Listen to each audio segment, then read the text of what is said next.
Buenos días. Hola, hola.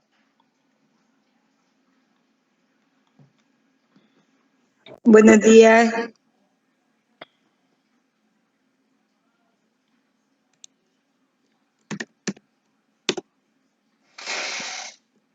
Buenos días para Ángela y para Rubén. Buenos días. Buenos días.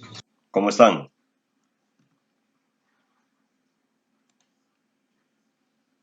¿Todo bien?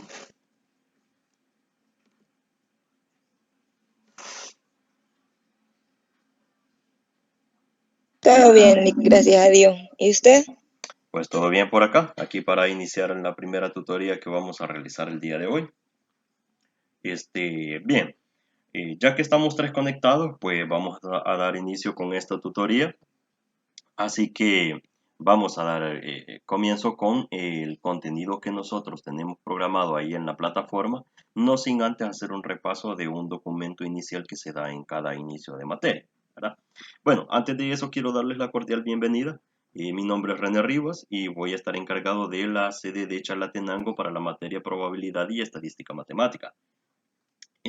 Solo por contarles una breve reseña de mí para que me conozcan un poco, pues soy graduado de la Facultad de Ciencias Naturales y Matemáticas, misma facultad en la que ustedes están estudiando también. Tengo una licenciatura en estadística y pues en este momento, además de ser tutor los fines de semana y por momentos que se necesita también entre semana para el programa de educación a distancia, en la modalidad en línea.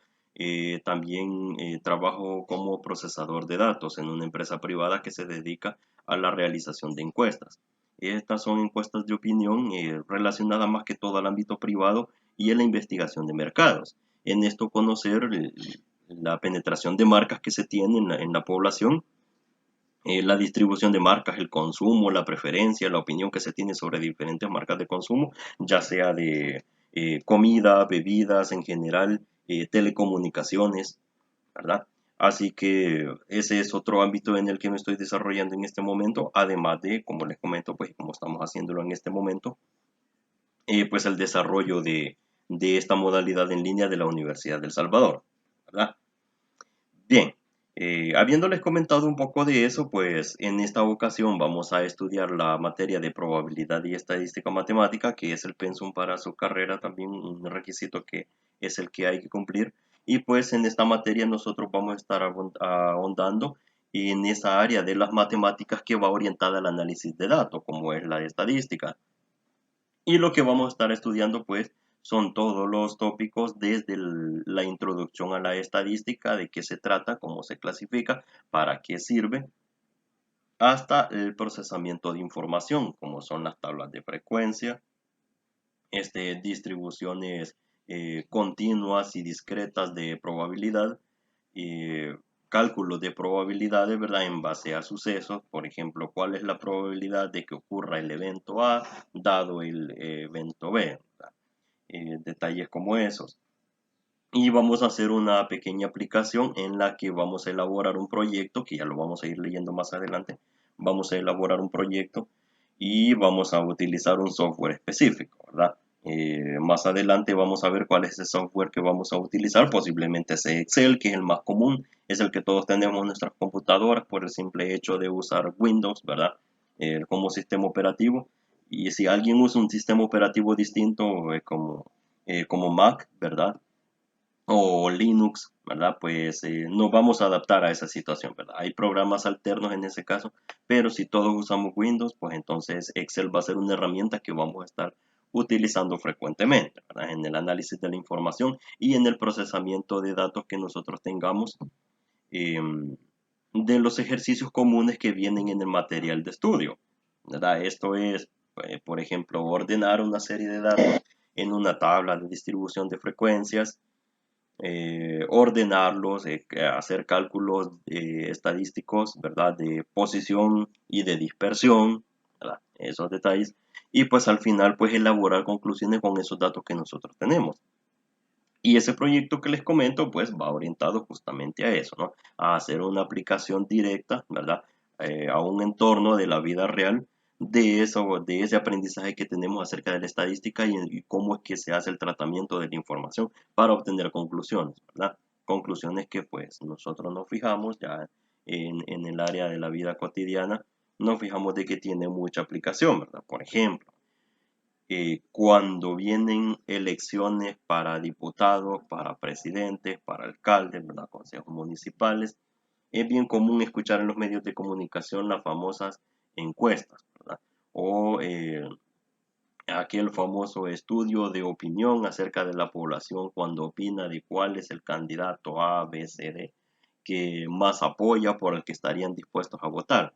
Entonces, ese procesamiento que hacen para obtener esos resultados, esos porcentajes en los que se concluye cuál es el candidato A, B, C, X, Y, Z que lleva la mayor tendencia y la mayor probabilidad de ganar, pues justamente ese tipo de tratamiento de la información es el que nosotros vamos a aprender a realizar, ¿verdad? Y pues más de eso vamos a ahondar un poco más, ¿verdad?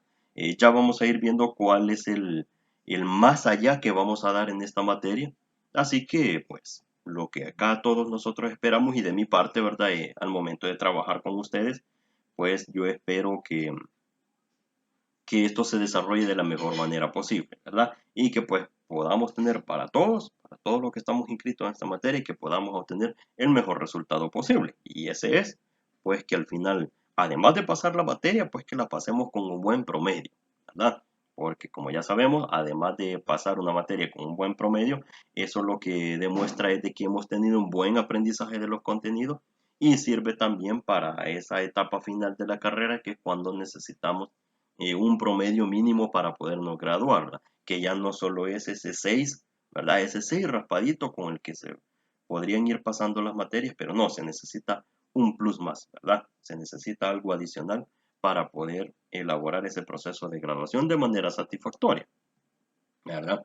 Así que entonces, nuevamente, como les comento, es un gusto saludarles y de mi parte, pues les doy la más cordial bienvenida a este curso y pues ojalá que lo desarrollemos de la mejor manera posible.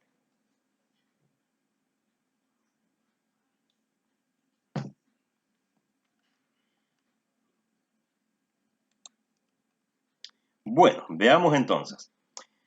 Fíjense que siempre en el inicio de cada asignatura se nos indica a nosotros los tutores de que socialicemos con ustedes el documento de las orientaciones académicas. Y esto es para que todos nosotros tengamos en claro cuál es el procedimiento con el cual vamos a desarrollar las actividades y las evaluaciones en la materia.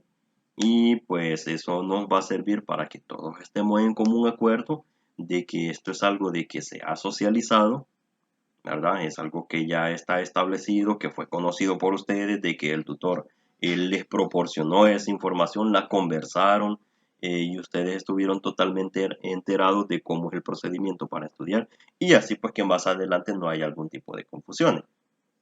Además que ese documento de orientaciones académicas siempre está publicado ahí en la plataforma porque a veces nosotros necesitamos algún dato sobre, por ejemplo, cuál es el porcentaje que va a tener el primer parcial, cuál es el porcentaje que tienen las tareas, ¿verdad? Porque llega una etapa de la materia en la que nosotros necesitamos hacer el cálculo de cuánto llevamos de promedio y cuánto necesitamos en el último parcial para poder pasar la materia. En el caso de que lastimosamente se hayan tenido notas bajas. Pero ese no es el objetivo de nosotros, ¿verdad? Como grupo y como sede de Chalatenango, pues nuestro objetivo, que nos lo fijamos desde este momento, el objetivo es pasar esta materia con el mayor promedio posible, ¿verdad? De modo de que no vayamos a estar en esa situación de que ya es la hora del último parcial, no he pasado la materia y necesito sacarme un 7, un 8, un 9, un 10, ¿verdad? Un 11 o un 12 para poder pasar la materia, ¿verdad? O sea, ya es una situación crítica, ¿no? Donde ni siquiera sacándose 10 en el último parcial se logra pasar la materia. Y pues no queremos estar en esa situación, ¿verdad? Así que entonces por eso vamos a leer este documento para que tengamos entendido de cuáles son las evaluaciones que vamos a realizar, ¿verdad? Qué ponderaciones tienen cada una y así pues que ya tengamos esa imagen mental de cómo es que debemos proceder en la materia. y cuáles son los requisitos o cuáles son las actividades que debemos ir cumpliendo para que vayamos acumulando cada uno de esos promedios y que al final pues el resultado sea de lo más satisfactorio, ¿verdad? Bien, ¿estamos de acuerdo con esta información que les acabo de comentar? Si me platican, porfa.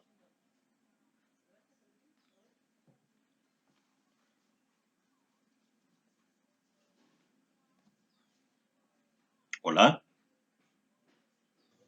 Buenos días, sí, licenciado. Bueno, con los demás, Luisa, Ángela, Rubén, ¿estamos de acuerdo? Sí, estamos de acuerdo. Licenciado. Perfecto. Muy bien, muchas gracias entonces por confirmar. Bueno, vamos a ver entonces por acá, les voy a compartir mi pantalla y solo me confirma cuando ya se pueda ver. Voy a desactivar la cámara para que no me consuma tanto recurso de internet y solo me confirman por favor, cuando ya en mi pantalla se pueda ver.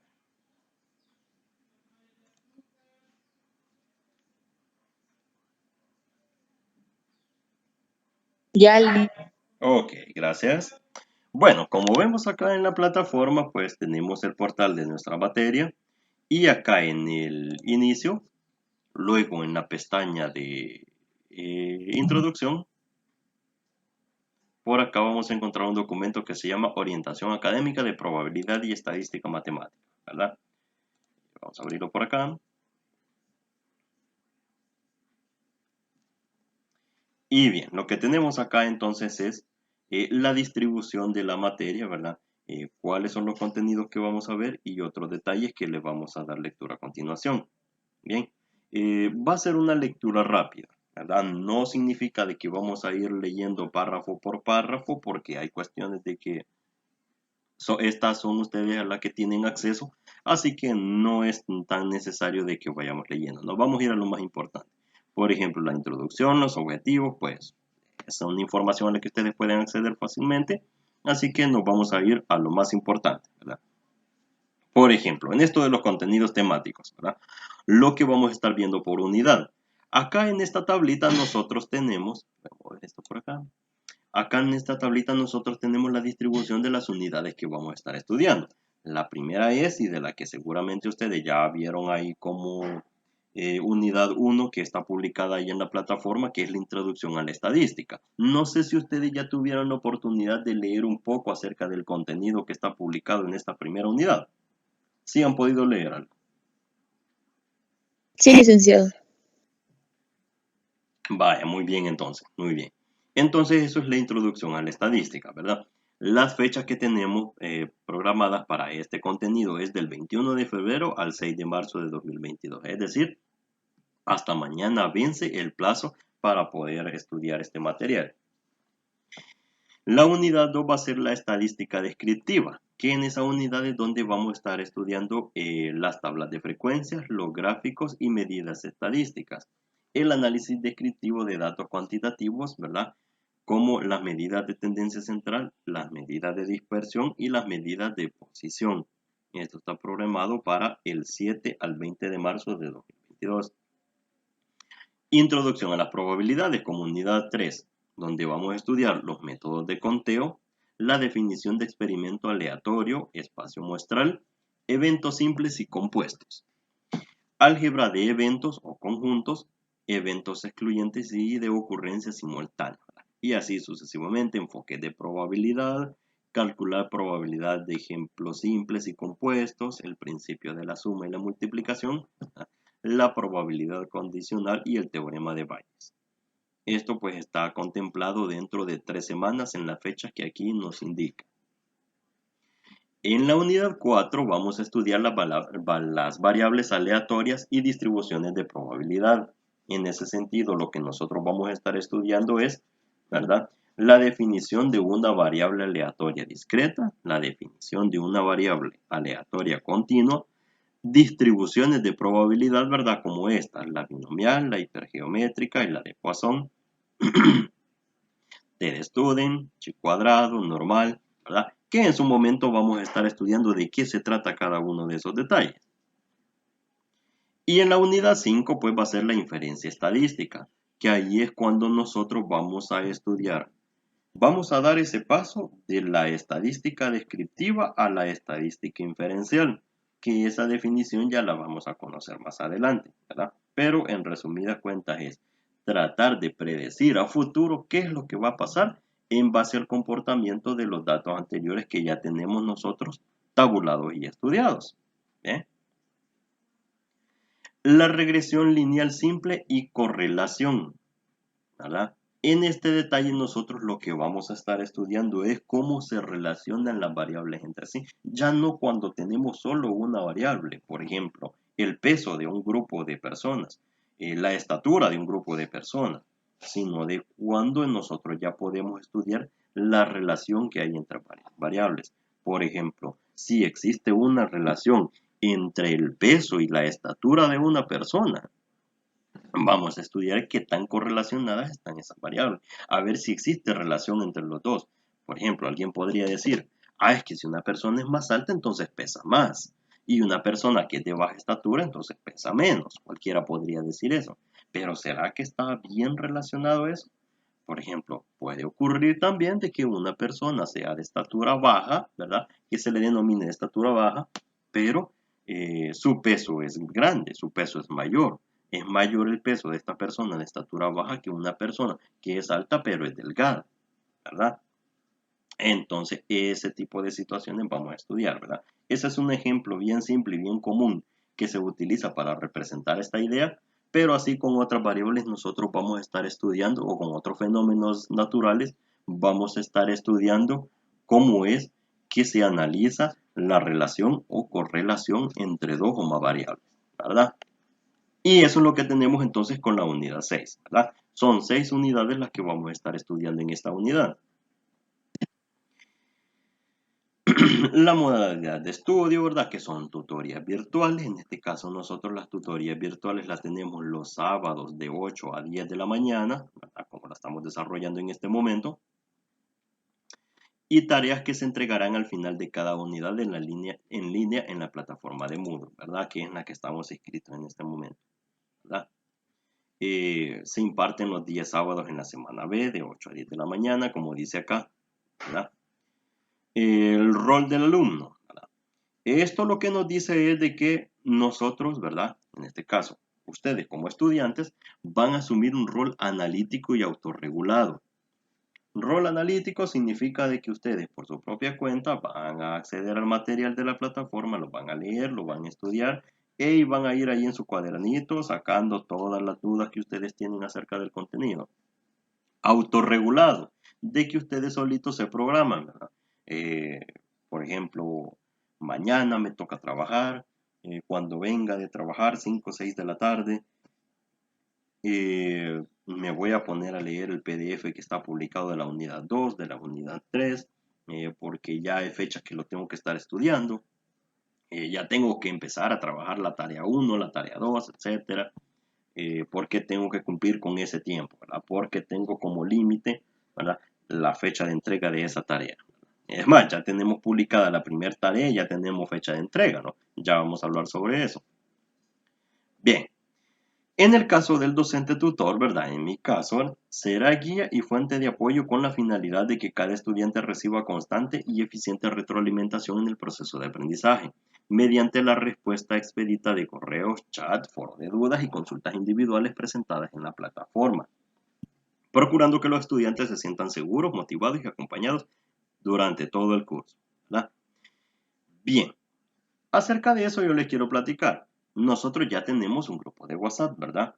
Donde ahí pues creo que ya todos estamos dentro, o al menos todos los inscritos o los que pues sí van a llevar la materia, porque hay gente de que se inscribe y al final no entran a las clases, no entregan ninguna actividad y luego pues aparece que han retirado la materia porque no pudieron llevar a cabo las actividades, ¿verdad? Pero veo de que ahí en el grupo ya hay una buena cantidad de personas, ¿verdad? Entre compañeros, ¿verdad? Hay bastantes. Y pues ahí ya les estuve pasando algunas indicaciones. Así que, además de eso, también está el correo electrónico que ya me comuniqué con ustedes por ese medio también, ¿verdad? Lo que les quiero comentar entonces es de que de manera personal, siempre en cada asignatura que se me asigna a mí para impartirla a los estudiantes, siempre tengo el compromiso de responder a tiempo las dudas que se tengan. Dudas acerca de fechas, acerca de cómo se van a realizar cualquier actividad, o dudas acerca del contenido, ¿verdad? En esto yo les quiero platicar. Cuando ustedes están en el estudio habitual, ¿verdad? En el desarrollo de los ejercicios, ¿verdad? Del contenido de estudio, el material de la plataforma, o cuando están desarrollando las tareas, si de repente hay alguna duda que ustedes tienen, por ejemplo, estaban desarrollando un ejercicio, pero hay de cierto punto de que ya no logran avanzar, ¿cómo es que se va a realizar? Pues pueden escribirme al correo, ¿verdad? A ese ejercicio que ustedes están desarrollando en su cuaderno, le toman una foto, me envían esa foto por correo y me pueden preguntar, ¿verdad? Con toda tranquilidad, fíjese de que he llegado hasta esta parte, pero aquí ya no sé cómo hacer, ¿verdad? O desde el principio del ejercicio, mire, Eli, fíjese de que no sé cómo hacer este ejercicio, si me explica, porfa, ¿verdad? Y me pueden platicar eso por correo, ¿verdad? Entonces, mi compromiso es de que de la forma más rápida posible yo les voy a estar respondiendo ese correo, ¿verdad? Para solventar esas dudas. Como les platicaba hace un rato, tengo otro trabajo que es de lunes a viernes y a veces puede ocurrir de que porque estoy algo ocupado no les respondo en el momento, ¿verdad? Pero al nomás tener un chance, pues yo les respondo, ¿verdad? De la forma más rápida posible. Por ahí más adelante vamos a leer en este documento cuánto es el tiempo máximo que yo me tengo que tardar para responderles, ¿verdad? Pero es mucho menos que eso, ¿verdad? Siempre cuando hay un espacio libre, pues yo trato de responder los correos que me llegan relacionados con la universidad y las dudas que tienen. Así que en ese sentido, pues trato de responder rápido, ¿verdad? Porque ya me han contado estudiantes que han tenido la experiencia con otras materias que el tutor no contesta, le escriben y no da señales de vida, ¿verdad? Tienen dudas y no las resuelve. Entonces, en mi caso, no me gusta que ocurra esa situación, ¿verdad? Siempre todas las dudas que me expongan, siempre trato de solventarlas todas, ¿verdad? Siempre las solvento todas. Así que en ese sentido, pues, de esa forma vamos a trabajar, ¿verdad? ¿Estamos de acuerdo con eso?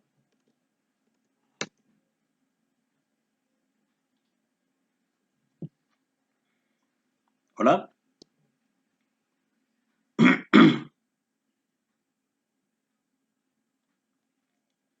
Hola, hola, Sí, ¿estamos por ahí? de acuerdo. Ok. Bien, sigamos entonces. Problemas en la plataforma a donde se reportan, ¿verdad? Está este correo de soporte.naturales en el caso que haya problemas con la plataforma. Consultas generales sobre el curso. Este es otro detalle que siempre nos indican platicárselos a ustedes, ¿verdad? Nos dice acá, consultas generales sobre el curso. Los estudiantes primero deben consultar, ¿verdad?, a su tutor asignado sobre cualquier duda o inquietud que posean. Los tutores tienen un lapso de 48 horas para responder a sus inquietudes, o sea, 2 días. Si no obtienen respuesta en dicho tiempo, tendrán que dirigirse en segundo orden con el coordinador de cátedra, el maestro René Armando Peña Aguilar. Si en 48 horas no se obtiene respuesta del coordinador de cátedra, se van a dirigir al coordinador de carrera, el licenciado Zenón Portillo Rivas. Se le solicita respetar dicha cadena de mando para una mejor coordinación con el personal académico. ¿Ya? Esto lo que nos está diciendo es, ¿verdad?, es que cuando nosotros tengamos alguna duda o inquietud, primeramente a quienes se tiene que dirigir es a mí. Si pasan 48 horas y yo no doy respuesta, ¿verdad?, nulamente posible que eso ocurra, ¿verdad? Siempre trato de estar pendiente del correo, pero por si alguna situación se llega a dar, pues entonces nos dirigimos al coordinador de cátedra. Si el coordinador de cátedra no da respuesta, entonces nos dirigimos al coordinador de carrera, ¿verdad? Y por acá nos dice, ¿verdad?, que se solicita, ¿verdad?, respetar esta cadena de mando, ¿verdad? Porque a veces ocurre de que hay situaciones por las que se está consultando, de que quien las tiene que resolver es el tutor, ¿verdad? Pero hay estudiantes que dicen, no me voy a dirigir al tutor, sino que le voy a escribir de una sola vez al coordinador, ¿verdad? Por ejemplo, les pongo un ejemplo. Imaginemos de que pasó el primer parcial y usted obtuvo una calificación con la que usted no está de acuerdo, ¿ya? Entonces usted considera de que se le debe hacer una revisión de su parcial, ¿verdad? De lo que desarrolló en el examen, y pues porque considera de que pudo haber obtenido una mayor nota. Entonces usted solicita revisión, ¿verdad? Eso se puede, ¿verdad?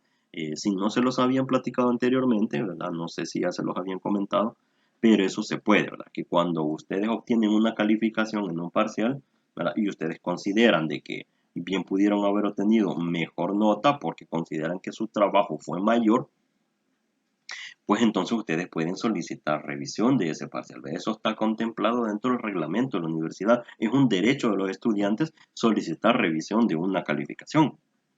Pero vienen los estudiantes y dicen, no, no le voy a escribir al tutor porque él me lo calificó, mejor le escribo al coordinador porque mejor que me lo revise él, por ejemplo. Entonces el coordinador lo que va a decir, no, diríjase a su tutor porque es responsabilidad de él volver a revisarle el parcial, ¿ya? Entonces algunos tienen esa idea de que yéndose a una cadena más alta de mando, entonces que le van a resolver más rápido, y no necesariamente, porque las obligaciones o las responsabilidades que tiene un coordinador no son las mismas que tiene un tutor. Y asimismo no son las mismas responsabilidades que tiene un coordinador de carrera, ¿verdad? Con esto no les digo que no se pueden dirigir a ellos bajo una situación, ¿verdad? Claro que sí, se puede, pero se hace respetando estos tiempos, ¿verdad? Le escribo al tutor, ¿verdad? Espero 48 horas para que me responda. No me respondió. Ah, ok. Ahora voy con el coordinador de cátedra. Pasaron 48 horas y no me contestó tampoco. Ah, bueno, entonces hoy voy con el coordinador de carrera, ¿verdad? Bien, ya en ese procedimiento, habiendo pasado 3 filtros o 3 etapas, ¿verdad? Este proceso en el que ustedes tienen que resolver una inquietud, ¿verdad? Ya con esos 3 procesos, pues es bien difícil de que no les den solución a su requerimiento o a su consulta, ¿verdad? Definitivamente cuando llega a este punto del coordinador de carrera, él sí le da definitivamente a como que hasta ahí llega, ¿verdad? Hasta ahí topa, ahí sí él le da solución a todas las dificultades que se tienen. Pero quizás han sido mínimas veces, muy poquitas en todo el tiempo que tiene de existir este programa de educación en línea, de que alguna situación haya llegado a instancias mayores, ¿verdad? Muy poco, ¿verdad? Bien, ¿estamos de acuerdo con esto? ¿Se comprende lo que les acabo de comentar?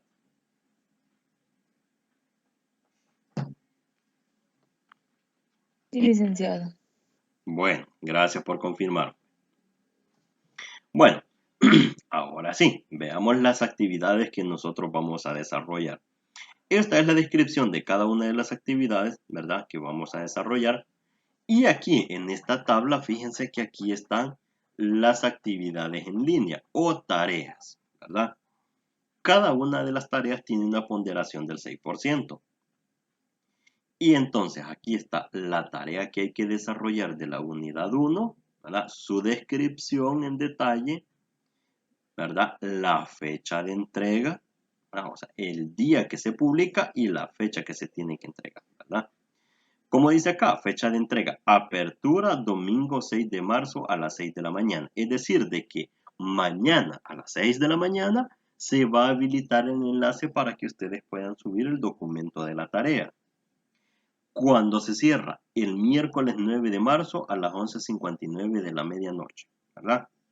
O sea que entonces tenemos desde mañana domingo hasta el miércoles para subir ese documento de la tarea, ¿verdad? Perdón. La actividad en línea 2 está relacionada a la unidad 2, ¿verdad? Las indicaciones de entrega son las mismas de la actividad en línea 1. ¿Hasta cuándo tenemos para entregarla? Para el miércoles 23 de marzo a las 11:59. La actividad en línea 3 también, la descripción de lo que hay que hacer y cuándo hay que entregar. Actividad en línea 4, qué es lo que hay que hacer y cuándo hay que entregar. La actividad en línea 5, qué es lo que hay que hacer también y cuándo hay que entregarla, ¿verdad? Y hasta ahí llegamos con las actividades en línea. O sea, de que cada una de las tareas nosotros ya las tenemos publicadas, ¿verdad? Ya las tenemos descritas y programadas, qué es lo que vamos a hacer desde el inicio del ciclo, ¿verdad? Así que entonces, durante todo el ciclo en la materia, nosotros no vamos a estar esperando. ¿Y hasta cuándo van a publicar la tarea? La van a publicar tarde y después dan poquitos días para desarrollarla y después no nos queda tiempo para entregarla y por eso estamos a la carrera, que ya la última fecha de entrega a las 11:59 de la medianoche, ya casi es hora, ya casi se me cierra el sistema y no la voy a poder entregar, ¿verdad? Para evitarnos eso, pues entonces las programamos de una sola vez desde el principio, ¿verdad? Aquí el coordinador ya las colocó, ¿verdad? Ya nos hizo el favor de publicarnos cada una de ellas, así que ya estamos enterados qué es lo que hay que hacer, ¿verdad? Así que entonces, a medida vamos estudiando el material, a medida vamos avanzando en las tutorías, así en esa misma medida vamos avanzando con las tareas también, ¿verdad? Eso. Bien, esto es en cuanto a las actividades o tareas, ¿verdad?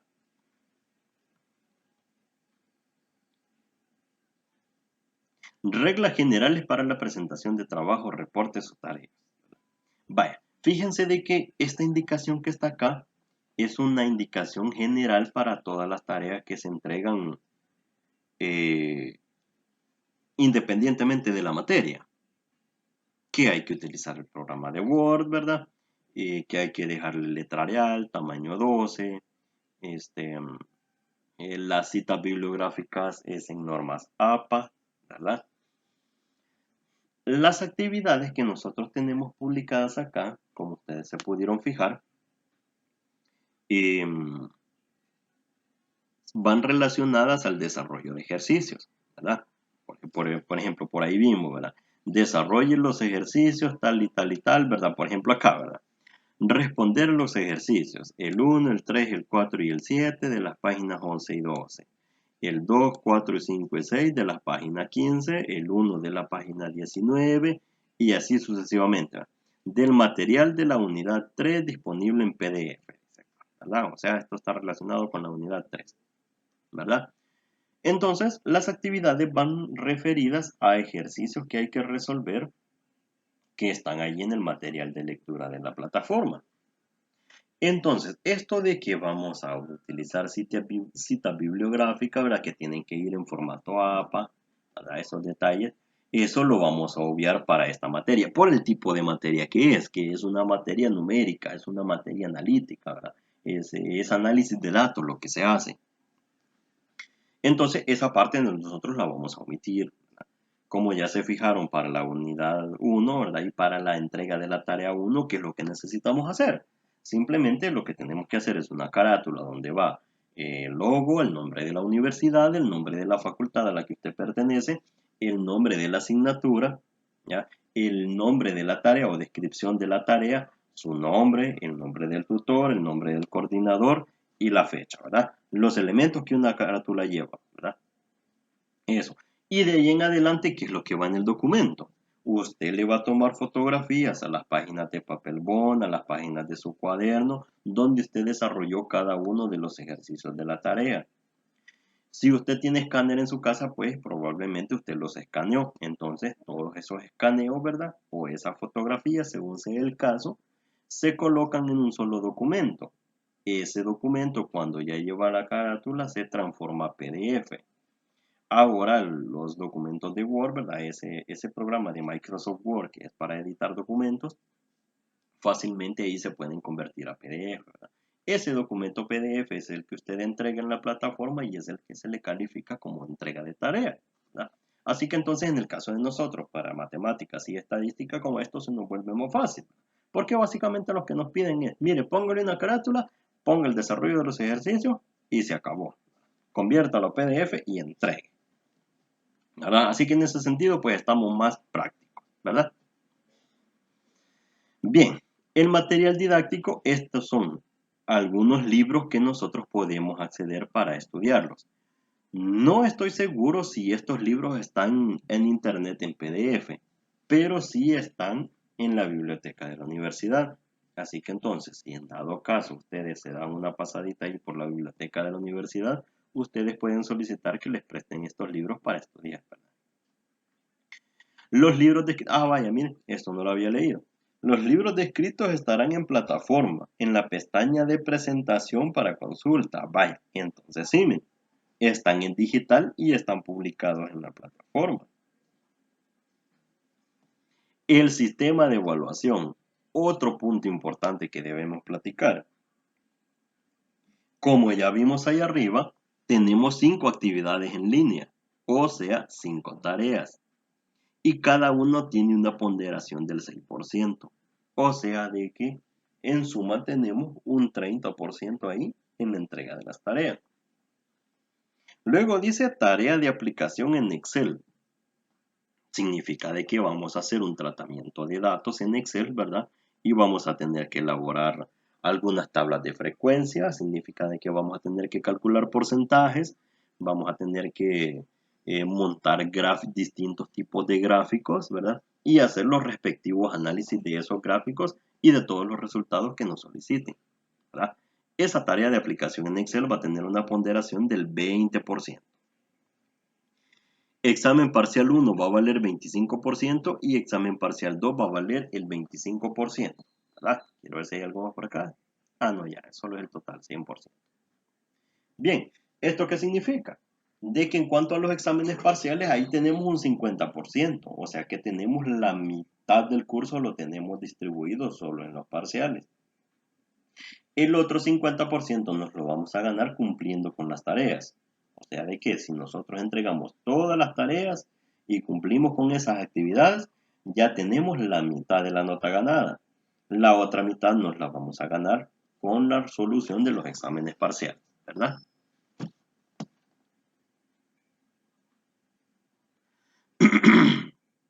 Vamos a ver qué más. El reglamento de evaluación. Necesitamos una nota mínima de 6.0 para dar por aprobada la materia.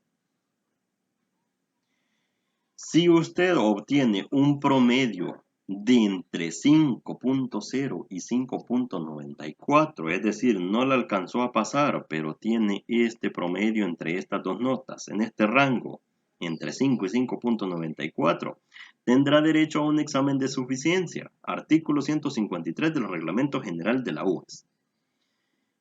Y el promedio final se redondeará de acuerdo con lo establecido en el Reglamento de Gestión Académica de la Universidad. ¿Qué significa eso? De que si usted tiene de promedio entre 5 y 5.94, tiene derecho a un examen de suficiencia. Es decir, un examen final, una última oportunidad para que usted demuestre de que sí aprendió en la materia y que sí se merece pasar la materia. Entonces se somete a ese examen que consta de todos los contenidos de la materia. O sea, es un examen pesadito, ¿verdad? Porque incluye todos los contenidos desde la unidad 1 hasta la unidad 6. Y pues ahí entonces va a demostrar que en realidad usted sí sabe, ¿verdad? Entonces se somete a ese examen, ¿verdad? Saca una buena nota y eso se promedia. Por ejemplo, si usted tuvo 5 de promedio, ¿y cuánto tiene en el examen de suficiencia cuando usted lo realiza? Imaginemos que tuvo 7 de calificación en ese examen de suficiencia. Entonces 5 más 7 son 12. 12 dividido entre 2 es 6. Pasó la materia, ¿verdad? Porque tiene 6.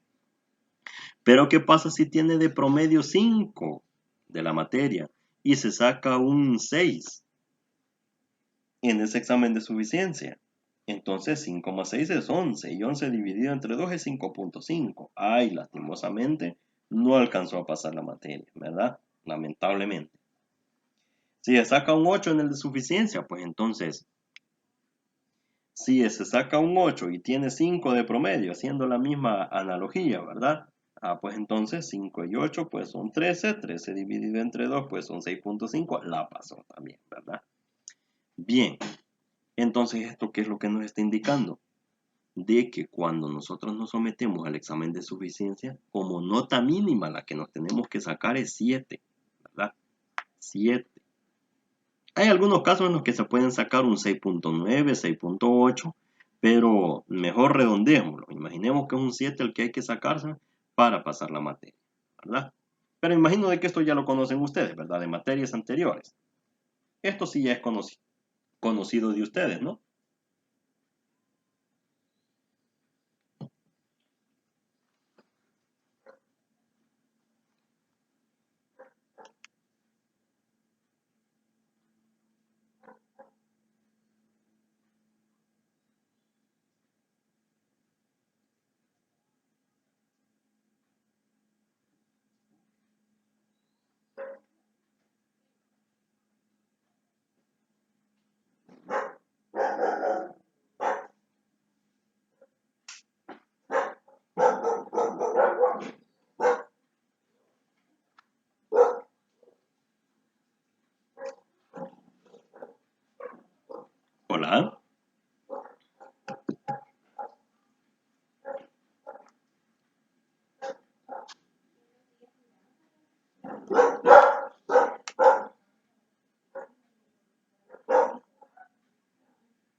Bueno, sigamos viendo por acá entonces.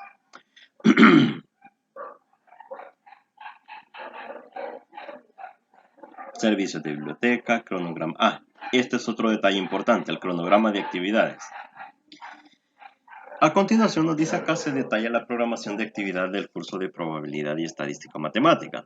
Si alguna de las fechas indicadas en este documento se llegara a modificar, se le hará saber a través de la plataforma de Moodle. Aquí tenemos las fechas ya programadas, ¿verdad? Para todo este ciclo. Que esto es, desde la primera indicación, que es la lectura y solución de ejercicios de la unidad 1, que esto comenzaba el 21 de febrero, todas las actividades a desarrollar, incluyendo la semana de vacación de Semana Santa, hasta la última fecha que tenemos como el examen de suficiencia, que es el domingo 26 de junio, ¿verdad? Hasta la hora está programada ya. Como nos dice acá al inicio de esta sección, esto se puede modificar en el sentido de que pueden ocurrir situaciones en las que tengan que haber cambios de fechas. Por ejemplo, si ustedes recuerdan de cuando comenzó este relajo de la pandemia, se daba la situación que había mucho cambio de fechas porque, digamos, además de la pandemia habían cuestiones naturales como tormentas tropicales, y luego ocurría de que muchos estudiantes pues se quedaban sin conexión a internet y no se podían conectar a las tutorías. Entonces se iban postergando esas fechas por distintas situaciones pues que ya son ajenas a la programación de la universidad. Así que lo que le quiero comentar es de que no estamos exentos de esta situación, así que pues debemos comprender de que puede existir la situación en la que haya modificación de fechas, ¿verdad? Bien, con esto tenemos entonces. ¿Alguna duda de esto que hemos platicado acá en estas orientaciones académicas?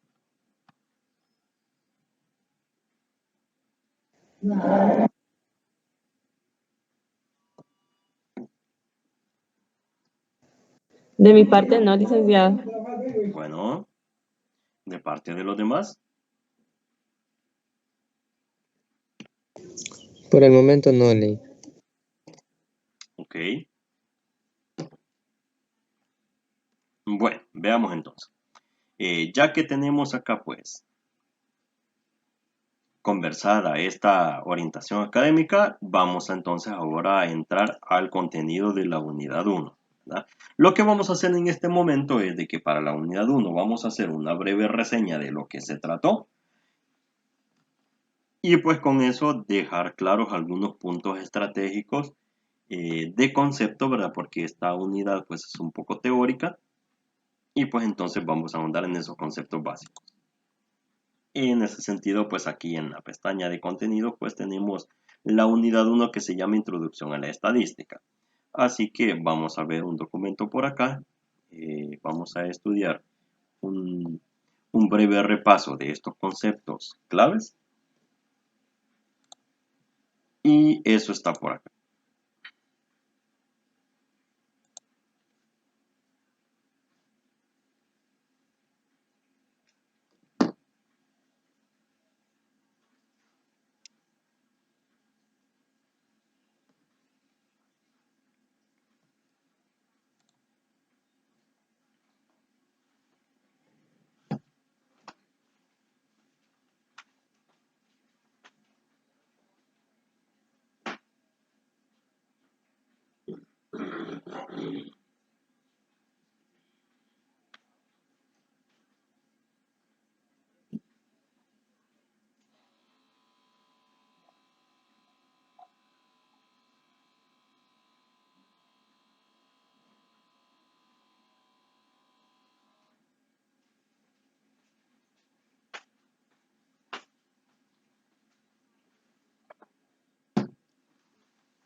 Bien, el contenido que tenemos aquí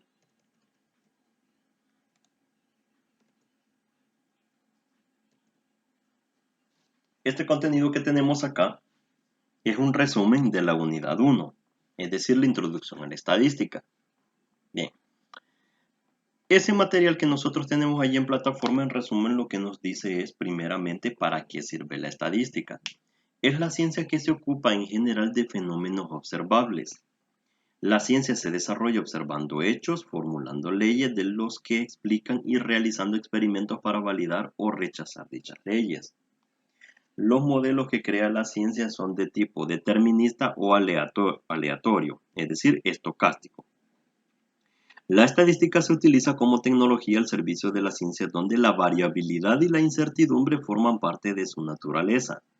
Por ejemplo, la bioestadística enseña y ayuda a investigar en todas las áreas de las ciencias de la vida donde la variabilidad no es la excepción, sino la regla. Bien. Es la sistematización, recogida, ordenación y presentación de los datos referentes a un fenómeno que presenta variabilidad o incertidumbre para su estudio metódico, con el objeto de deducir las leyes que rigen estos fenómenos y poder de esa forma hacer previsiones sobre los mismos, tomar decisiones o obtener conclusiones. Bien, en ese sentido, tenemos que la sistematización, la recogida, la ordenación y la presentación de los datos es lo que se conoce como estadística descriptiva. Deducir las leyes que rigen estos fenómenos es calcular la probabilidad que un fenómeno ocurra o no. Y hacer decisiones, ¿verdad? Tomar decisiones, hacer previsiones y obtener conclusiones es lo que se conoce como inferencia estadística. En un estudio estadístico nosotros lo que necesitamos primeramente es plantear una hipótesis sobre una población. Decidir qué datos recoger, ¿verdad? Esto es el diseño del experimento. ¿Cuáles individuos pertenecen al estudio? ¿Qué datos recoger de los mismos? Es decir, las variables. Por ejemplo, si vamos a estudiar a fumadores y no fumadores en edad laboral, los criterios de exclusión, ¿cómo los vamos a elegir? ¿Cómo descartamos los que padecen enfermedades crónicas? En el caso de las variables, pues podemos estudiar el número de bajas, tiempo de duración de cada baja, el sexo, el sector laboral, otros factores que influyen. Bien, a la hora de recoger los datos, es decir, a la hora de hacer el muestreo, ¿cómo vamos a aplicar ese muestreo? Si va a ser estratificado o va a ser sistemático. A la hora de resumir los datos obtenidos, podemos obtener el tiempo medio de baja en fumadores y no fumadores, el porcentaje de baja por fumadores y su género.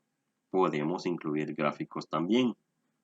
Podemos realizar una inferencia sobre la población. Los fumadores están de baja al menos 10 días al año más que la media de los no fumadores. Cuantificar la confianza en la inferencia, es decir, a qué nivel de confianza nosotros vamos a hacer nuestras pruebas de hipótesis, ¿verdad? Y en este método científico y estadística, esto está íntimamente relacionado, fíjense. Porque lo primero que uno hace cuando uno va a hacer un proyecto de investigación, primero uno se plantea hipótesis, ¿verdad? Luego uno tiene que diseñar el experimento, cómo es que uno va a hacer la recogida de los datos. Cuando nosotros ya tenemos ese diseño establecido y esa estrategia de cómo vamos a obtener los datos, pues entonces hacemos la recogida de esos datos y los vamos a analizar. Es decir, vamos a calcular frecuencias, porcentajes, promedios, ¿verdad? Luego de eso vamos a obtener conclusiones, ¿verdad? Como lo que nos decía en la lámina anterior, ¿verdad? Que nos dice hacer una inferencia sobre la población, ¿verdad? Y finalmente, ahora sí, vamos con otro estudio, ¿verdad? Lo mismo, iniciamos con plantear las hipótesis y así sucesivamente se cumple este círculo en el que es el proceso que se lleva para elaborar un proyecto de investigación. Bien. Acerca de población y muestra. Hay dos términos de que son bastante utilizados dentro de la estadística, que son la población primeramente, que es el conjunto sobre el que estamos interesados en obtener conclusiones, o sea, sobre el que queremos hacer inferencia. Normalmente es demasiado grande para poder abarcarlo. Por ejemplo, si nosotros vamos a hacer un estudio sobre fumadores, quiénes fuman y quiénes no. Si nosotros le queremos preguntar, por ejemplo, a todos los habitantes del país, pues es bien complicado para llegar hasta cada individuo que vive dentro de nuestro país. Para eso entonces lo que se recurre dentro de la estadística es a una muestra, que es un subconjunto suyo y al que tenemos acceso y sobre el que realmente hacemos las observaciones, mediciones. Debe ser representativo. Está formado por miembros seleccionados de la población, o sea, son individuos o se les puede llamar unidades experimentales. ¿Esto qué significa? Lo que significa es de que si nosotros vamos a hacer un estudio sobre fumadores y no fumadores, pues entonces, ya que no podemos entrevistar a todos los individuos de la población, pues necesitamos seleccionar una muestra. Por ponerles un ejemplo, si mi estudio va a ser a nivel nacional, pero como se me vuelve complicado entrevistar o encuestar a todos los individuos del país, pero sí puedo hacer una muestra. Eso significa de que puedo ir a cada departamento y de cada departamento puedo seleccionar un grupo de población de cada departamento. Por ejemplo, voy a seleccionar a 100 individuos de cada departamento que estén distribuidos en todos los municipios. Y así de esa forma entonces, si por ejemplo un departamento tiene 10 municipios, entonces voy a entrevistar a 10 individuos de cada municipio, haciendo los 100 individuos de cada departamento, ¿verdad? Eso es lo que se le denomina muestra, seleccionar a ciertos individuos de la población que esos me van a servir su opinión y con eso entonces yo voy a poder deducir lo que está pasando en toda la población, que es todos los habitantes del país. Para ello, entonces, yo voy a necesitar variables. ¿Qué es una variable? Es una característica observable que varía entre los diferentes individuos de una población. La información que disponemos de cada individuo es resumida en variables, ¿verdad? Por ejemplo, una variable puede ser, ¿y usted fuma? ¿Sí o no? Entonces, para cada individuo vamos a ir obteniendo una respuesta diferente. Va a haber unos que digan que sí, unos que digan que no, ¿verdad? Por ejemplo, otra variable puede ser, ¿ya? Otra variable puede ser, ¿cuántos cigarros se fuma usted al día? O ¿cuántas cajas de cigarros se fuma usted al día? ¿Ya? Para los que digan que sí fuman, ¿verdad? Asimismo también detalles como el grupo sanguíneo, ¿verdad? Que son ya pues detalles muy específicos, que es un nivel de felicidad en general, el número de hijos, la altura, ¿ya? Esos detalles que pueden relacionarse junto a si son fumadores o no son fumadores, ¿verdad?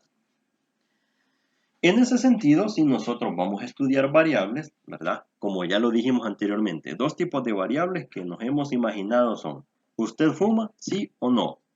Si la persona dice que sí fuma, ¿cuántos cigarros se fuma al día? Entonces a eso lo que viene es al tipo de variables. Existen las variables cualitativas y existen las variables cuantitativas o numéricas. Veamos, si sus valores, en el caso de las cualitativas, modalidades no se pueden asociar naturalmente a un número, no se pueden hacer operaciones algebraicas con ello. Por ejemplo, una variable cualitativa es, ¿usted fuma? La respuesta va a ser sí o no, ¿verdad? Las variables cuantitativas o numéricas, si sus valores, ¿verdad?, son numéricos, o sea que tiene sentido hacer operaciones algebraicas con ellos. Por ejemplo, si le preguntamos a una persona cuántos cigarros se fuma al día, 1, 2, 3, 4, 5, no está respondiendo números, entonces es una variable cuantitativa. Dentro de las variables cualitativas, fíjense que tenemos una subclasificación. Las cualitativas tienen las variables que se llaman nominales, si sus valores no se pueden ordenar. Por ejemplo, el sexo, el grupo sanguíneo, la religión, la nacionalidad y de que si fuman, lo que decíamos, sí o no. Las ordinales, si sus valores se pueden ordenar. Por ejemplo, mejoría un tratamiento, grado de satisfacción, intensidad del dolor. Por ejemplo, grado de satisfacción. ¿Qué tan satisfecho está usted con la marca de cigarros que compra actualmente? Puede ser la escala de nada satisfecho, algo satisfecho, ¿verdad? Indiferente, muy satisfecho, ¿verdad? O demasiado satisfecho. Entonces, si se fijan ahí, entonces nosotros estamos mencionando una escala. Entonces, esas son cualitativas ordinales. Las cuantitativas o numéricas también tienen su clasificación. Y ellas son las discretas que si toma valores enteros. Por ejemplo, ¿cuántos cigarros se fuma usted? 1, 2, 3, 4, 5, 6, 7, 8, ¿verdad? Entonces, está tomando valores enteros ahí. Otro ejemplo es el número de hijos, ¿verdad? Y el número de cumpleaños. Por ejemplo, ¿cuántos años tiene usted? Siempre cuando a una persona le preguntan cuántos años tiene, ello se refiere a un número entero. Yo tengo 15, yo tengo 20, yo tengo 25, yo tengo 30, yo tengo 33 años, etcétera, etcétera. En el caso de las continuas, otro tipo de valor cuantitativo, si entre dos valores son posibles infinitos valores intermedios. Vaya. Esto de las continuas, su definición, la traducción de su definición es la siguiente. Eso significa de que una variable continua es una variable que puede tomar valores decimales. Por ejemplo, ya vimos que la edad siempre se mide en números enteros.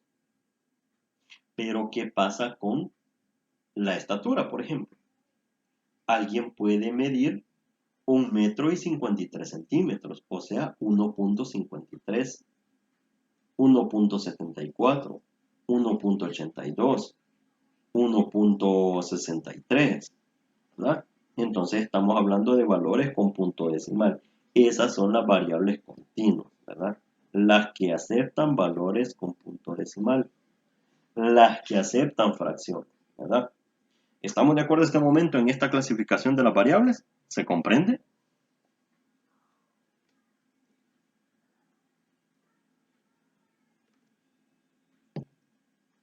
Sí, licenciado. De hecho, yo cuando estaba leyendo el material, algo me había confundido para saber identificar exactamente las continuas y las discretas. Pero ya entendí. Bueno, va. Está bien, perfecto, entonces. Veamos. Los posibles valores de una variable suelen denominarse modalidades. Las modalidades pueden agruparse en clases o intervalos, ¿verdad? Por ejemplo, las edades. Podemos clasificar rangos en lugar de estar colocando edad por edad. Podemos definir las personas que tienen menos de 20 años, las que tienen de 20 a 50 años o las que tienen más de 50 años, ¿verdad? Esto es de que cuando nosotros hacemos el estudio, por ejemplo, que les digo, entre los fumadores y no fumadores, podemos clasificar a las personas según su rango de edad. Por ejemplo, podemos sacar el porcentaje de fumadores, ¿verdad? De personas que son menores de 20 años. Podemos sacar el porcentaje de personas fumadoras entre los 20 y los 50 años y las que son de más de 50 años. Y ahí podemos elaborar una conclusión, ¿verdad? El mayor porcentaje de fumadores en el país se encuentra en el rango, por ejemplo, de los 20 a los 50 años, que podríamos esperar que ese sea el número más común, ¿verdad? Pero ¿qué pasaría si en nuestro estudio ocurre que el mayor porcentaje de fumadores en el país son menores de 20 años? Entonces eso sí ya sería una situación preocupante, ¿verdad? Algo incluso para publicarse para el Ministerio de Salud, ¿verdad? O para organizaciones no gubernamentales, las ONGs, ¿verdad? Que se dedican a la promoción de evitar el tabaco, ¿verdad? Estas organizaciones que luchan por eso, ¿no? Que haya una reducción en la cantidad de fumadores y que en nuestro estudio resulte de que la mayoría de los fumadores son de edades menores a 20 años, pues entonces que los adolescentes estén fumando mucho es una situación muy preocupante, ¿no? Si se quiere hacer una clasificación según la cantidad de hijos que tiene la población, menores de 3 hijos, de 3 a 5, 6 o más hijos, ¿verdad? Y eso es como para establecer el nivel socioeconómico que tiene una familia. Las modalidades o clases deben tener, ¿verdad? Deben formar, ¿verdad? Un sistema exhaustivo y excluyente en ese sentido. Exhaustivo dice que no debemos olvidar ningún posible valor de la variable. Bien, por ejemplo, ¿cuál es tu color de pelo? Rubio, moreno, etcétera. ¿Eso qué significa? De que clasificar a alguien por el color de su cabello estaría un poco equivocado acerca de clasificar a las distintas áreas o razas entre los seres humanos, ¿verdad? Puede ser de que a alguien le digan rubio que pues es de nacionalidad estadounidense, pero lo que resulta es que en realidad se pintó el cabello. Más bien entonces se puede clasificar por el grupo sanguíneo, porque eso ofrece mayor información sobre a qué sector poblacional pertenece. Bien, que sea excluyente. Dice, nadie puede presentar dos valores simultáneos de la variable. Por ejemplo, en los estudios sobre ocio, de los siguientes, ¿verdad? De las siguientes actividades, ¿cuál es la que a usted más le gusta? El deporte, el cine, ¿verdad? Entonces, una forma de clasificar esta información es, ¿le gusta el deporte? Que diga sí o no. ¿Le gusta el cine? Que diga sí o no, ¿verdad? En cuanto a la cantidad de hijos que tiene, mejor que sea una variable aleatoria, ¿verdad? Cuantitativa, y mejor que sea discreta. Porque aquí dice, ¿cuántos hijos tiene? Que las personas no respondan ninguno, menos de 5, más de 2, no nos da una información clara de cuántos hijos tiene. Mejor consultarle exactamente cuántos hijos tiene y que sea una variable numérica, 1, 2, 3, 4, 5, 6. Y la cantidad de hijos es una variable aleatoria, cuantitativa. La cantidad de hijos, ¿es discreta o es continua?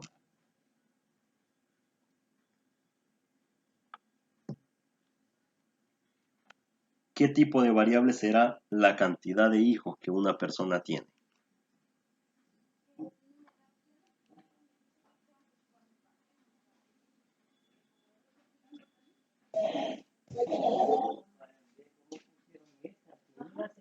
Discreta. Es discreta, ¿verdad? Es discreta. ¿Por qué? Porque no acepta números decimales. No puede ser de que una persona, mire, yo tengo 1.5 hijos. O sea, yo tengo 2.5 hijos. No puede ser que alguien tenga 2 hijos y medio, ¿verdad? O tiene o no tiene el siguiente hijo, ¿ya? Entonces es discreta. Muy bien. La presentación de los datos. Cuando nosotros ya tenemos definidos los tipos de variables y cómo es que las vamos a clasificar, pues entonces ahora viene la presentación de los datos, ¿no? Las tablas de frecuencias y las representaciones gráficas son dos maneras equivalentes de representar la información. Las dos exponen ordenadamente la información recogida en una muestra. Por ejemplo, si nosotros tenemos aquí esta figurita donde tenemos estos hombres y mujeres que están desordenados, pues entonces nosotros le vamos a dar un orden. ¿Y el orden cómo va a ser? A través de tablas de frecuencia y a través de gráficos, ¿ya? En el sentido de que pues acá tenemos un desorden, pero podemos observar que hombres tenemos 4 y que mujeres tenemos 6. Si lo representamos en un gráfico, vamos a observar que hay más mujeres que hombres, ¿verdad? También podemos utilizar las tablas de frecuencia. Exponen la información recogida en la muestra, de forma que no se pierda nada de información, o poquita información, ¿verdad? Dentro de las tablas de frecuencias lo que nosotros tenemos son las frecuencias absolutas, ¿verdad? Tipos de frecuencias que nosotros vamos a estar estudiando en esta materia. Las frecuencias absolutas. contabilizan el número de individuos de cada modalidad, ¿verdad? Contabilizan el número de individuos de cada modalidad. Frecuencias relativas. Las frecuencias relativas, fíjense, se refieren a los porcentajes, ¿verdad?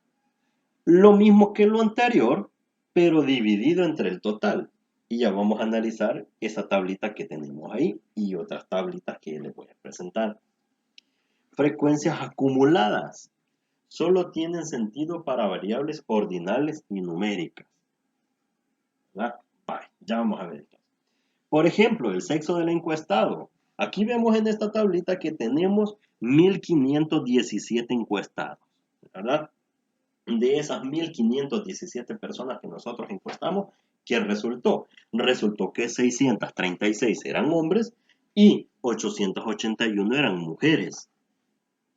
Ay, si eso nosotros lo queremos ver en porcentaje, la tercera columna de la tablita eso nos dice a qué porcentaje se refiere. Significa de que de todos los encuestados, el 41.9% fueron hombres y el 58.1% fueron mujeres, ¿verdad? Luego viene otra columna a la par que dice porcentaje válido.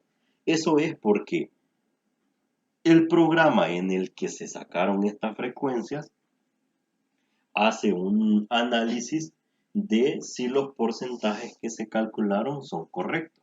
Por eso dice la columna porcentaje válido. Y si se fijan ustedes, tiene los mismos valores, ¿verdad? Eso es como una corroboración que el programa hace de que las frecuencias han sido calculadas correctamente, ¿verdad? Y que los porcentajes han sido calculados correctamente, ¿verdad?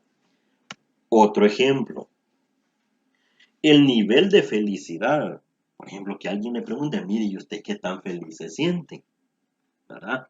Tenemos las categorías. Muy feliz, bastante feliz, no demasiado feliz. Y tenemos la tabla donde tenemos las frecuencias de número de hijos. ¿Ya? Bien, ahora, número de hijos ya vimos nosotros que es una variable discreta, ¿verdad? El sexo del encuestado, ¿qué tipo de variable es?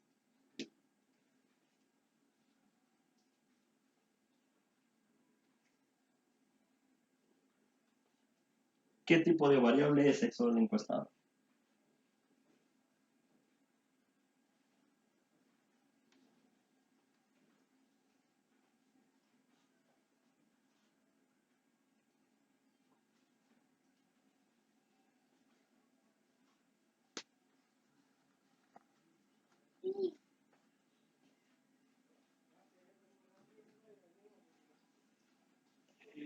Es cualitativa. Es cualitativa, porque se refiere a una cualidad de la persona. Bien. El nivel de felicidad de una persona, ¿qué tipo de variable es?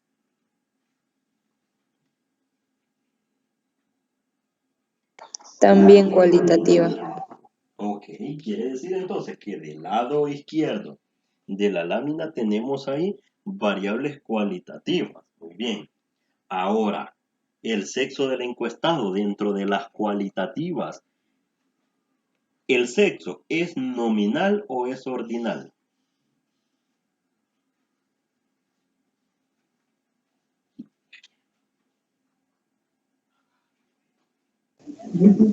Es nominal. Nominal. ¿Por qué es nominal?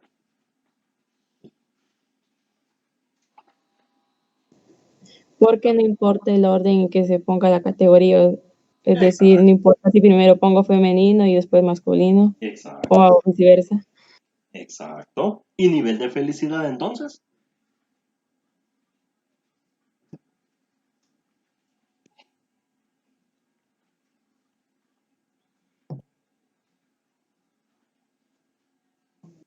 Ordinal. Es ordinal. ¿Por qué es ordinal? Porque sí importa el orden de las categorías y es muy feliz, bastante feliz. Eso sí. Muy bien. El orden nosotros lo podemos colocar ascendente o descendente, ¿verdad? Podemos poner la escala desde no demasiado feliz hasta muy feliz, ¿verdad? O podemos poner el orden inverso, así como está en la tabla, desde muy feliz, digamos desde lo más positivo hasta lo más negativo que dice no demasiado feliz, ¿verdad? Entonces, ya sea de forma ascendente o de forma descendente, nosotros podemos establecer ese orden, pero no lo podemos poner revuelto, ¿verdad? Así que, en ese sentido, pues es como se clasifican las variables. Bien, además de la clasificación de esas variables que acabamos de comentar, tenemos lo mismo. Tenemos el resultado de esas 1517 personas, qué porcentaje obtuvimos de las personas que son felices, ¿verdad? ¿Qué porcentaje tenemos de las personas que no se consideran demasiado felices? ¿Ya? En el caso del número de hijos, fíjense bien acá, tenemos 0, 1, 2, 3, 4, 5, 6, 7, 8, 8 o más, dice acá. O sea, de que aquí se ha hecho una clasificación en la que hemos reducido la cantidad de opciones para ver, desde 0 hasta 7. Y se ha establecido una última categoría que dice 8 o más. Porque no vaya a ser que nos aparezca gente que tenga 9, 10, 11, 12 y se nos haga infinita la tabla, ¿verdad? O se nos haga demasiado grande que no nos va a caber en la página. Entonces se establece la última categoría como 8 o más hijos. Entonces ya hay 17 personas acá que tienen 8 o más hijos y que eso representa el 1.1%. O sea, es bien poquita la población, ¿verdad? Ahora veamos algo adicional acá. Tenemos aquí una parte que dice no contesta. Es decir, hubieron 8 personas que no nos quisieron contestar cuántos hijos tienen, ¿verdad? A lo mejor les dio desconfianza, pensaron que le iban a ir a robar los hijos, pensaron de que les iban a hacer algo malo si daban información de cuántos hijos tenían, ¿verdad? Eso suele pasar en los estudios. Así que puede ocurrir eso, ¿no? Pero bueno, tenemos entonces ahí que 8 personas pues no nos quisieron decir. Pero sí tenemos los porcentajes para los demás. En ese sentido, nosotros podemos observar acá en los porcentajes de que tenemos acá, vean, que el 24.7% tienen 2 hijos, ¿verdad? 2 hijos, ¿ya? Y así entonces cómo se van construyendo las tabletas de frecuencias. Bien, ahora con esto. Los datos desordenados y ordenados en tablas. ¿Cómo es que pasamos del desorden al orden? Por ejemplo, para las variables género tenemos las modalidades hombre y mujer. Dentro de la población pues vamos a encontrar hombres y mujeres y dentro de la muestra pues entonces nosotros vamos a obtener una muestra que corresponde a hombres y a mujeres tal como lo vimos en las tablitas anteriores. Eso nosotros lo tenemos desordenado. Es tarea de nosotros dentro de la estadística establecer un orden, ¿verdad? En el que podamos colocar cuántos hombres y cuántas mujeres nos surgieron de nuestro estudio, ¿verdad? Para el ejemplo que veníamos estudiando tenemos 4 hombres y 6 mujeres, que eso representa 10 del tamaño de la muestra y eso significa que la frecuencia relativa o el porcentaje es para el caso de los hombres el 40% y para el caso de las mujeres el 60%. Es un ejemplo bien sencillo, ¿verdad? De todas las mujeres que entrevistamos en este ejemplo, que son 10 nada más, ¿cuántos hombres y cuántas mujeres? En cuestión de porcentaje, bueno, si obtuvimos 4 hombres del total de 10, pues entonces eso significa que es el 40%. Y si obtuvimos 6 mujeres del total de 10, pues entonces eso significa que tenemos el 60%, ¿verdad? Ahora con una tablita un poquito más grande. ¿Cuántos individuos tienen menos de 2 hijos? ¿Cuántos individuos tienen menos de 2 hijos? Tenemos la tablita que estábamos viendo anteriormente, donde tenemos el número de hijos, 0, 1, 2, 3, 4, 5, 6, 7, 8 o más, ¿verdad? ¿Cuántas personas tienen 0 hijos? ¿Cuántas personas tienen un hijo? ¿Cuántas personas tienen 2 hijos? Y así sucesivamente, ¿verdad? ¿Hasta cuántas personas tienen 8 o más hijos? Que resultó que eran 17, ¿verdad? Aquí tenemos el porcentaje válido, ¿verdad? Por acá está el 24.9 que les comentaba.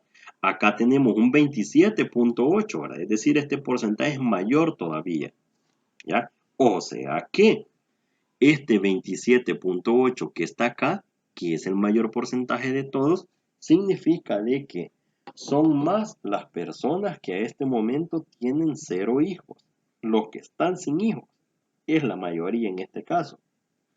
Pero casi que se equipara con el 24.9, que son las personas que tienen 2 hijos. O sea que la mayoría de familias o no tienen ningún hijo o tienen 2. Por ahí va la cosa, ¿verdad? Ahí va el análisis de la tablita. Bien, la pregunta nos dice en el ejemplo entonces, ¿cuántos individuos tienen menos de 2 hijos? ¿Cuántos individuos tienen menos de 2 hijos? ¿Me pueden ayudar con esta pregunta? De aquí de esta tablita, ¿cómo podemos observar nosotros cuántas personas son las que están acá que tienen menos de 2 hijos?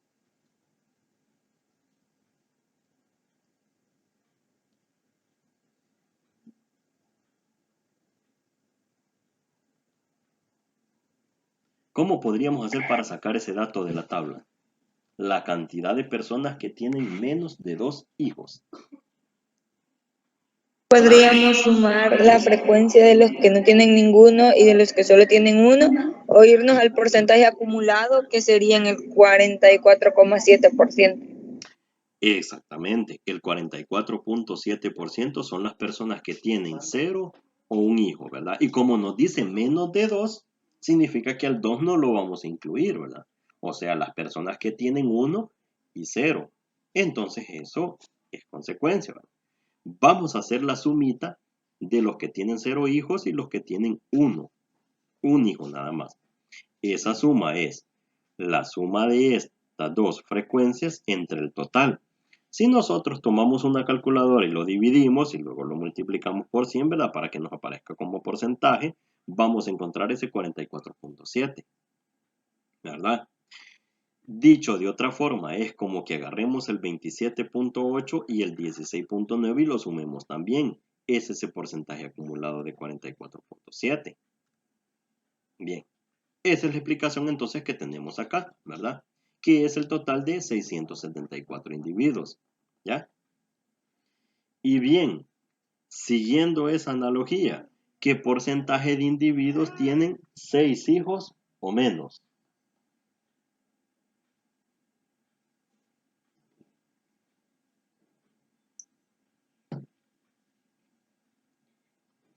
¿Qué porcentaje de individuos tienen 6 hijos o menos?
¿Cómo será? Aquí la clave es pensar, igual que con la pregunta anterior, que decía menos de 2 hijos. La siguiente pregunta es que si tienen 6 hijos o menos. La clave es pensar, ¿será que incluimos al 6 o no?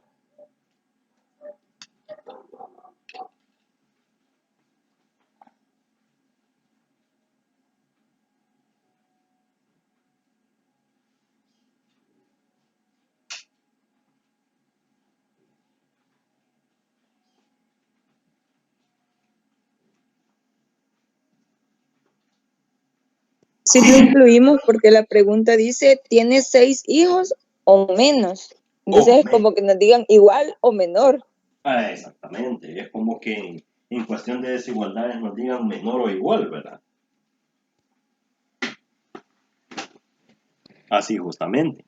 Entonces justamente vamos a agarrar a todos los que son de 6 para abajo, incluyendo al 6. Significa de que son todos estos porcentajes que estamos señalando acá, ¿verdad? Y significa entonces que nos vamos a ir a dirigir a ese porcentaje acumulado, a ese 97.3.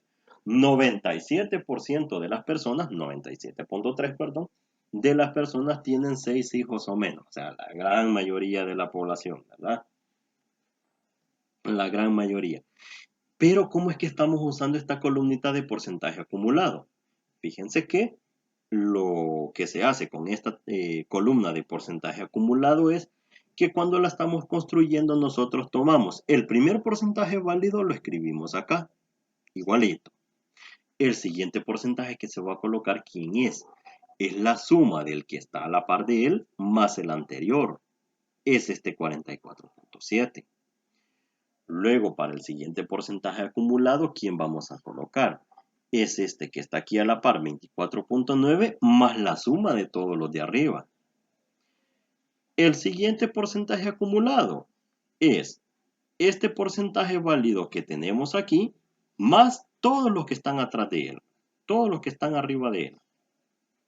El siguiente porcentaje acumulado de 92.2 es el 8.4 de porcentaje válido que tenemos aquí a la par, más todos los que están atrás de él. Y así sucesivamente es como llegamos al final al 100%. Por eso es, fíjense, de que este 100% que está acá coincide con este 100% del total, ¿verdad? ¿Y para qué sirve ese porcentaje acumulado? Justamente para responder preguntas de este tipo, de que cuántas personas, cuántos individuos cumplen con esta característica o menos. ¿Cuántos tienen 0, 1 o 2 hijos? ¿Cuántos tienen 3, 4 o 5 hijos? Cuando nos hacen preguntas relacionadas a varias filas dentro de la tabla, ¿verdad? ¿Sí se ha comprendido este ejercicio que hemos hecho?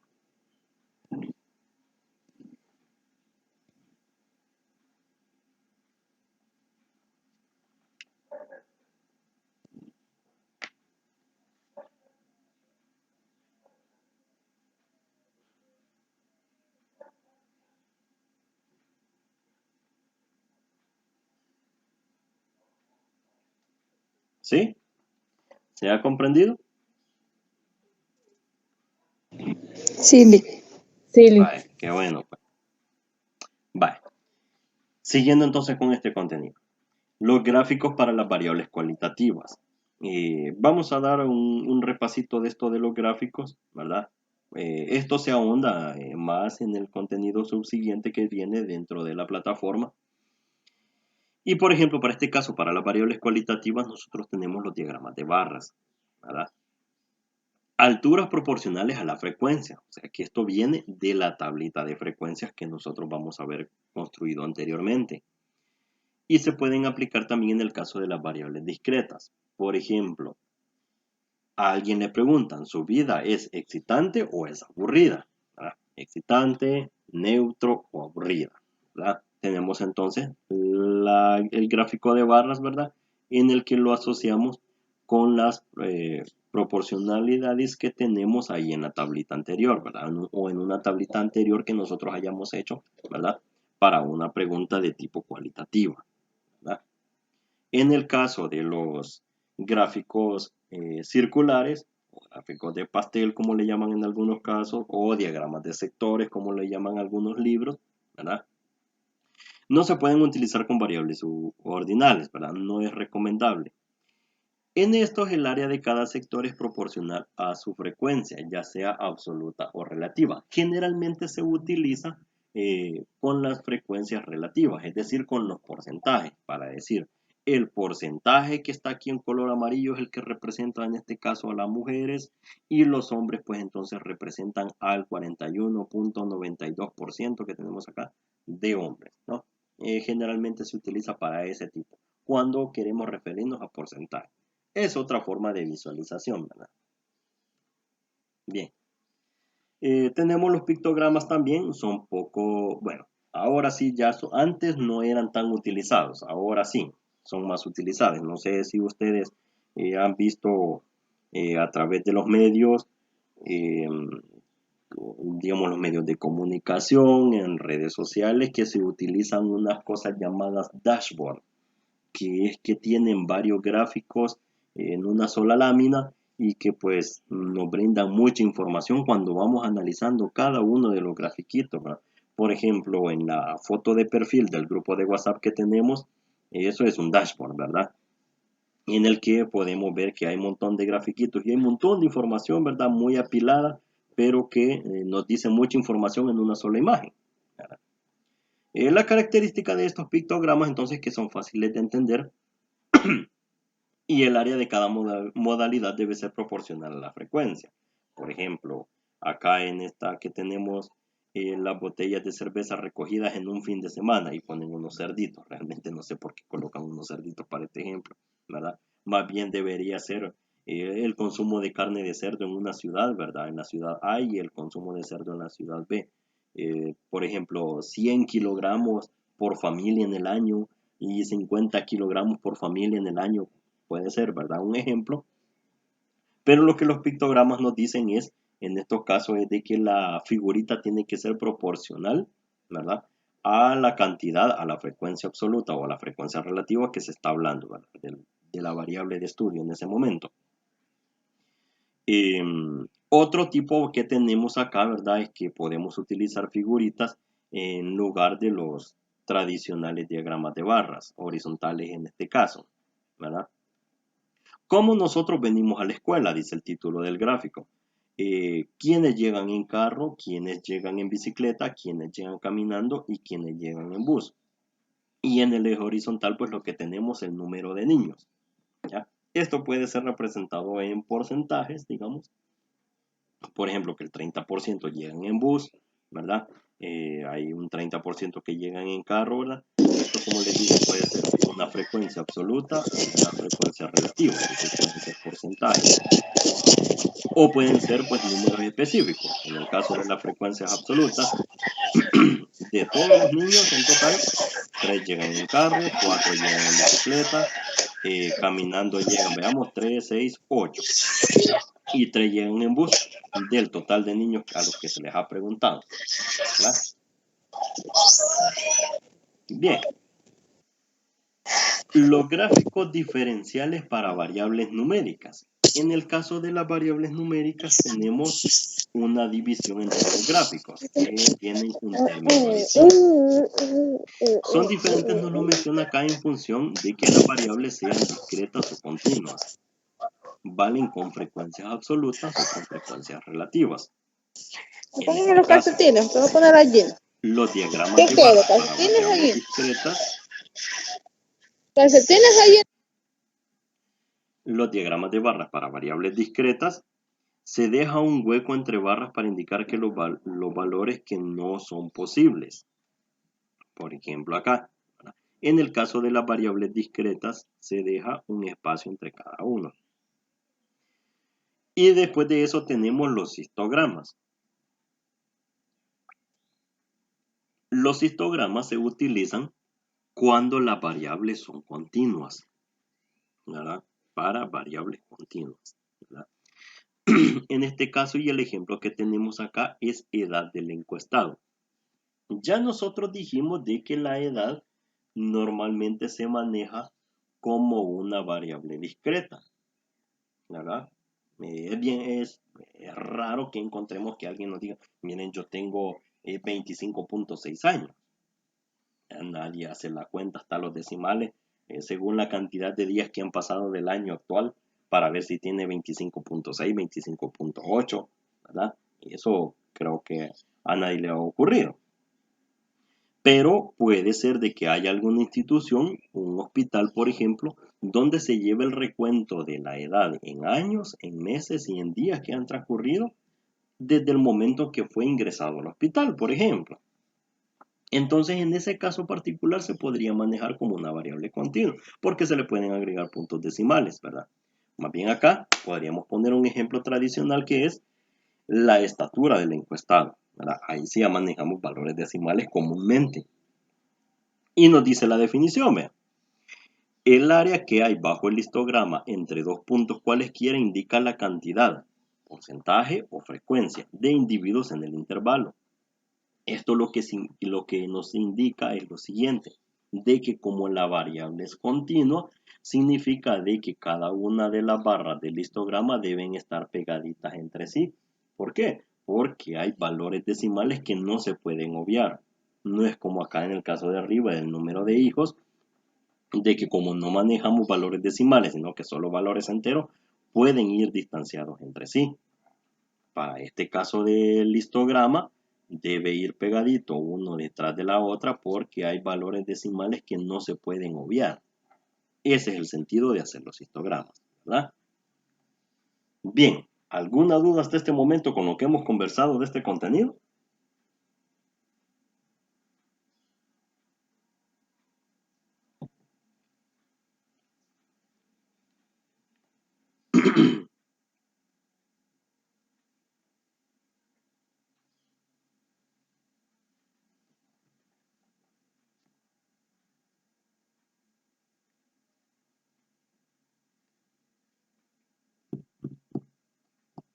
Bueno, pues entonces, si no hay dudas, resumiendo entonces, ¿qué es lo que vimos ahora? La definición de estadística, la población y la muestra, los tipos de variables. Estudiamos cómo se hace una presentación ordenada de datos. Esto lo vimos a grosso modo, ¿verdad? Para hacer una presentación ordenada de datos, en las siguientes tutorías y en el siguiente contenido que vayamos estudiando, nos vamos a ir dando cuenta cómo ordenamos los datos específicamente. Hoy lo que hicimos es verlo en forma general, ¿verdad? Pero eso lleva a pasos más específicos, ¿verdad? ¿Cómo se ordenan dentro de tablas de frecuencias? Ya vimos las columnas que lleva una tabla de frecuencias. Lleva más inclusive, fíjense, que las vamos a estudiar. Pero esas son como que las tres principales. Algunas representaciones gráficas para las variables cualitativas y cuantitativas, ¿verdad? Y pues con eso entonces hemos concluido, ¿verdad? Así que entonces nos vamos a quedar acá en esta tutoría, ¿verdad? Vamos a dar por finalizado.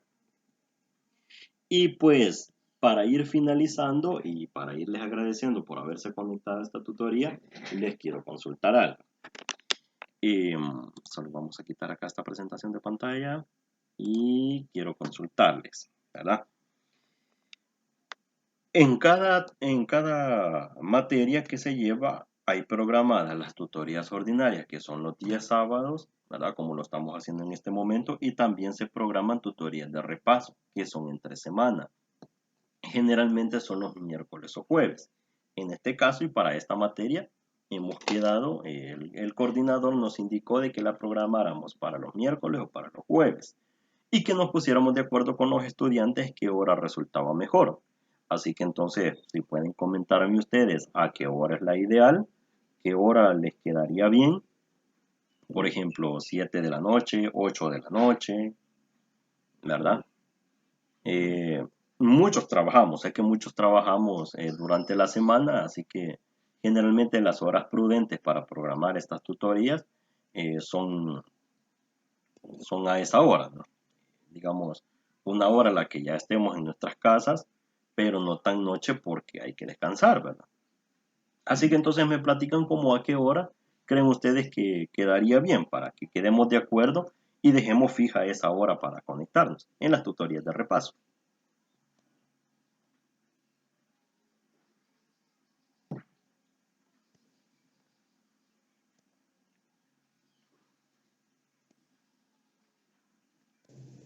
De mi parte podría ser cualquier día, pero de las 8 en adelante.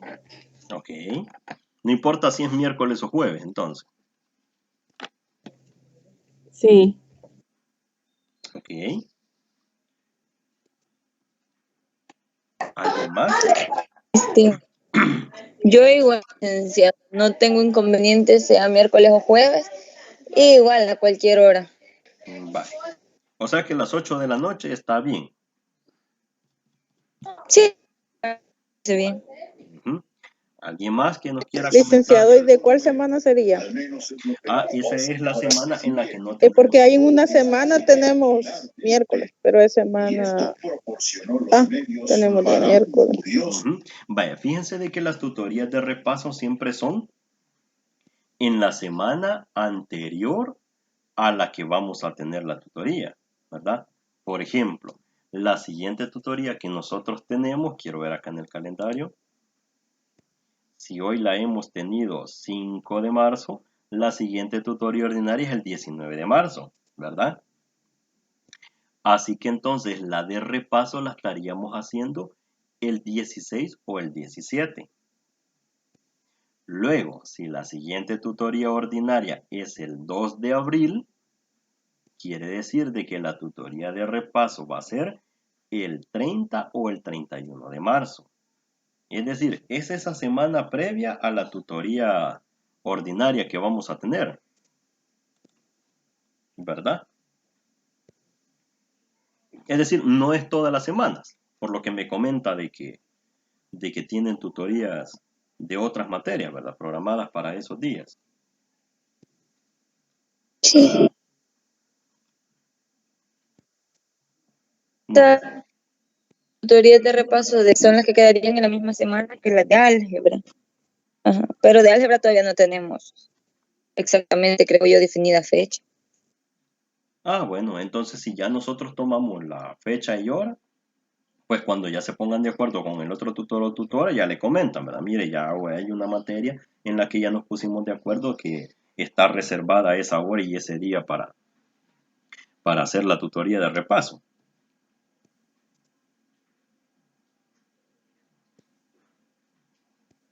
Bien, entonces, en cuanto al... estamos de acuerdo que es a las 8 de la noche. En cuanto al día, miércoles o jueves.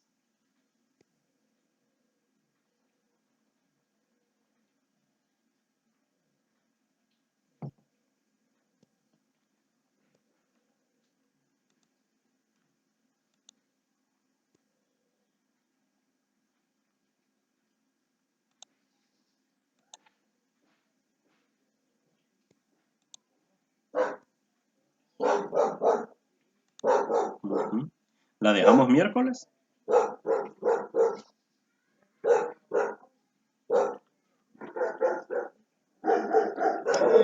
Sí, que sería, ya dijeron las compañeras que cualquier día, pues. Si la deja miércoles mejor, porque así vamos a ver que todos los miércoles tenemos clase. Va. Bueno, dejémosla miércoles entonces.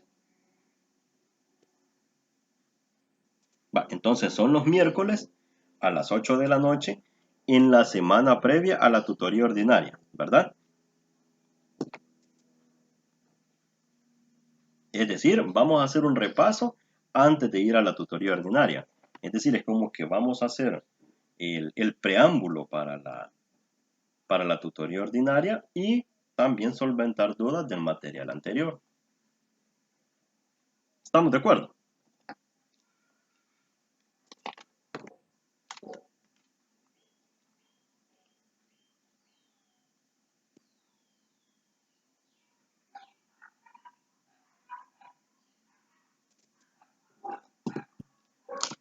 Bueno, pues entonces, si no hay nada más que tratar y esas son todo lo que íbamos a conversar por este día, pues les agradezco mucho por haberse conectado y pues los invito a que sigamos leyendo el material. Si hay dudas, pues como les comento, me escriben al correo, pues que yo con toda la prontitud que pueda les voy a estar respondiendo esas dudas que tengo, ¿verdad? Y por lo demás, pues desearles un feliz fin de semana.